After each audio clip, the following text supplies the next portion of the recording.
আসসালামু আলাইকুম এভরিওয়ান, কেমন আছেন আপনারা সবাই? তো আশা করি সবাই অনেক ভালো আছেন। আমরাও আলহামদুলিল্লাহ ভালো আছি। তো আমার আসলে অনেক বেশি ঠান্ডা লেগেছে, এজন্য গলাটা একটু ব্যথা। সো যেহেতু অনেক জার্নির মধ্যে আছি, ফ্লোরিডা থেকে বেড়াতে এসেছি বাফেলো এবং নিউ ইয়র্কে 15 দিনের ট্রিপে। তো বলতে পারেন এই সময়টা আসলে খুব কঠিন যাচ্ছে। আসলে দুটো ছোট ছোট বাচ্চা, ওদেরও একটু ঠান্ডা গরমে সর্দি কাশি, এবং আমারও একটু অ্যালার্জি হয়েছে আইসে, এবং প্রচণ্ড সর্দি কাশি ধরেছে।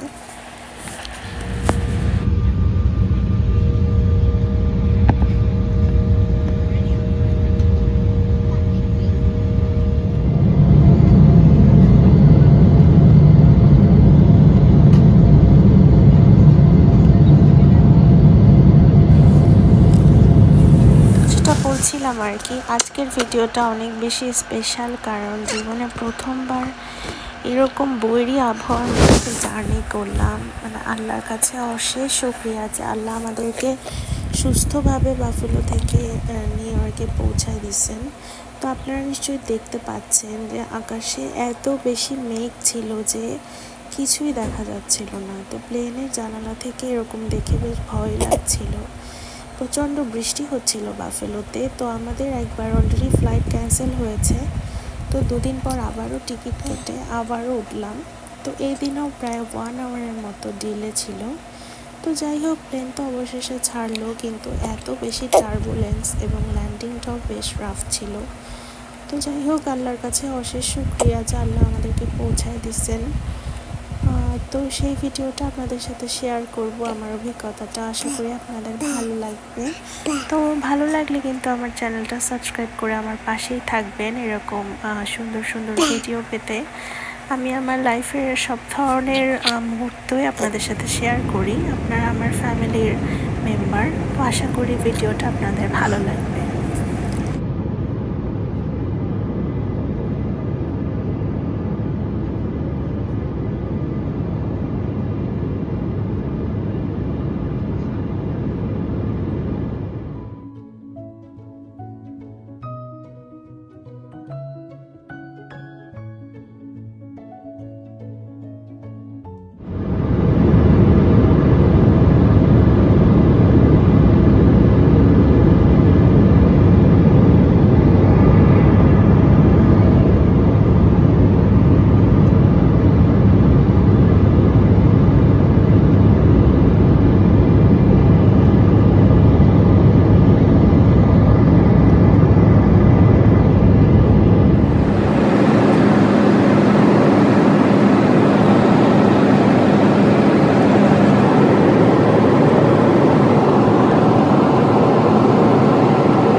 ল্যান্ডিংটার কথা আর কি বলবো, এত এত রাফ একটা ল্যান্ডিং ছিল।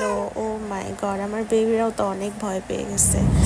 তো প্লেনটা এমনভাবে নামতেছিল, দেখেন মনে হচ্ছে যেন এখনই পানির উপর নেমে যাবে। লাগুয়ার্দিয়া এয়ারপোর্ট একেবারেই পানির সাথে, মানে scariest journey and the most toughest journey I ever had in my life.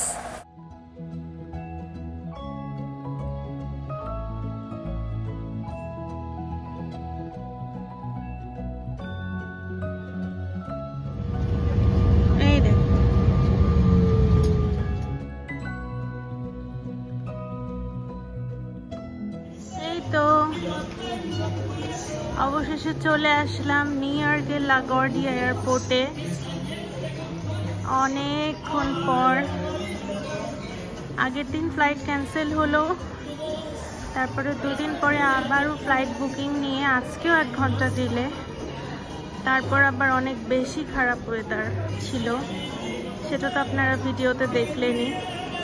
বাফেলোতে যে কি পরিমাণ বৃষ্টি, এর ভেতরেও আল্লাহ আল্লাহ করতে করতে আল্লাহ নিয়ে আসছেন আলহামদুলিল্লাহ নিউ ইয়র্কে। তো ওয়েট করতে পারছি না কখন আবার টেম্পা ফ্লোরিডাতে ফিরে যাব, আসলে নিজের বাসা বলে কথা। তো যাই হোক, এই 10-12 দিন নিউ ইয়র্কে আছি, ইচ্ছা মতো ঘুরে ফিরে খেয়ে দিয়ে মজা করে দেন বাড়ি ফিরে যাব। কেমন লাগলো আজকের ব্লগটা অবশ্যই কিন্তু জানাবেন।